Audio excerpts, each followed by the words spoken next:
একজন বেকার প্রেমিকের চাকরি হওয়ার সম্ভাবনা যত কমতে থাকে, তার প্রেমিকার বিয়ে হওয়ার সম্ভাবনা তত বাড়তে থাকে। কবে যে তোমার একটা চাকরি হবে? কপালে যেদিন লেখা আছে সেদিন। তোমার কপালে আমি লেখা আছি তো। ভাইয়া, সামিয়া কোথায়? অনেকক্ষণ ধরে কল দিয়ে যাচ্ছি। ওকে একটু ফোনটা দিবেন? আজ সন্ধ্যায় সামিয়ার বিয়ে হয়ে গেছে।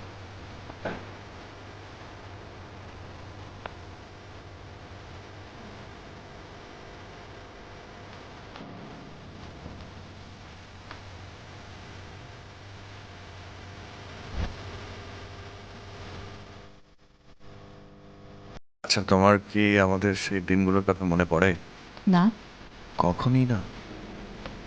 মেয়েদের অতীত থাকতে নেই। মেয়েদের থাকে বর্তমান আর ভবিষ্যৎ।